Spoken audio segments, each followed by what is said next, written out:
running out of time here, folks. Let's get it popping.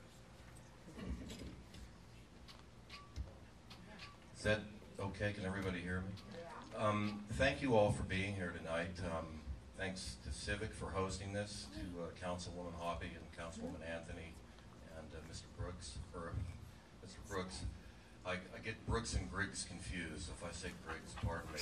And then Dave Rowland also for being with us. I really appreciate it. My name's Mike Martin. And you know, to weave some, I'll have a question for Dave at the end of this, but having stood up here now with some of these questions, I wanted to weave some narrative threads together here to get back to this idea of how we rebuild trust. And one of the things that I think you have to think about in terms of what Ready is and what it does is that you don't want this one-on-one, inside-outside relationship with the chairman of Ready, Mr. Griggs, getting contracts from Ready directly from work that they've done in the area. I understand that you don't agree with that perspective, but unfortunately Ready is a publicly funded lobby. And as citizens here with Civic, we don't share the same level or seat at the table with the city council that Ready has. We don't have any public funding. We don't have $300,000 from City Hall. We don't have any investors other than the donors who might kick in. So we don't have that level of one-on-one relationship with the city council that you have. You have a very special relationship. And when that relationship directly benefits people who are part of Ready, that is a conflict of interest. And I think that it's something that, again, gets back to the trust issue. And if there is a tool in the toolbox that is important, probably first and foremost, it's the trust of the citizens. And that's why I'm bringing that up again. The second thing is, my wife and I have invested heavily. We put sweat, blood, and tears into the central city, into the north central area. And I remember a few years ago, Councilwoman Hobby helping paint the Heibel March store that has sat in that area for years, city-owned, city parkland, decaying and becoming a kind of blight.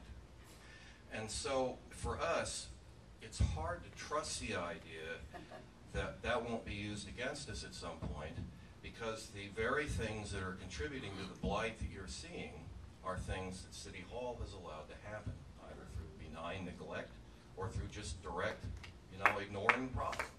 Whether it's stormwater, cracked sidewalks, decaying buildings like the Heibel March store, which is a notable historic property, whatever. And it's been through the work of the individual residents in that neighborhood that all of that area has really changed in the last 10 years for the better. It's been through the work of Mark Timberlake and John Ott and all those folks in the North Village area, individually rehabbing their buildings, removing blight from our city. So there you have a real tool. You have people who care, who are committed, and who are giving to the town.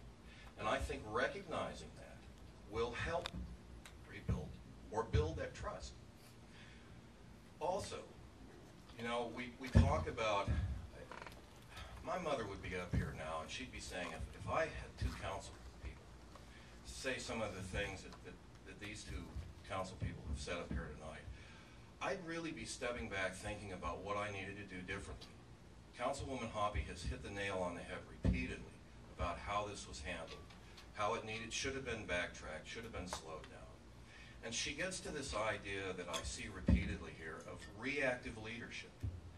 The council is always being put in the position to react to things like what you've brought and to initiatives and programs that people with a lot of power and with a big seat at that council table bring in. We as a community, and they as our elected representatives, are always reacting to these things. This is a reaction, it's not proactive. So getting back to that rebuilding trust, a more proactive involvement of the community before the resolution is introduced, before the legislation is put before the council, I think would really, really help. So those are probably final thing. About 3M and Square D in manufacturing. Getting all the leaders in the community on the same page. I don't know that you would know this, and I don't know that many people here know this, but 3M and Square D have squared off with with our county assessor numerous times in big, huge, nasty battles that went public where he called them names publicly and et cetera, over property tax assessment appeals. He drug on a deal with 3M for about 4 years. It finally it resulted in the state overturning the county assessor here and fining for 3M. And they actually cited that as one of the reasons they were downsizing. It had to do with property taxes, personal property taxes on their business property. So if you are wanting to encourage manufacturing growth here, and this also happened with Square D, it would be also a really good idea for you to be on the same page with all the leaders in the community and not just sort of functioning in a vacuum. Because he's on a very different page than you are in that regard. And I'm not so sure he wouldn't return to it at some point in the future.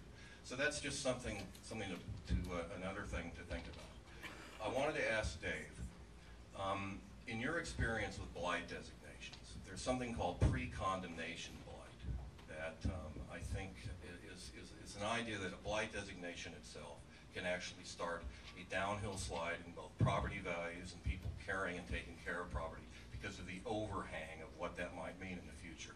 What's your experience with that? And how can a blight designation just in and of itself, regardless of the program it's attached to, affect property values? Thank you. That's a great question.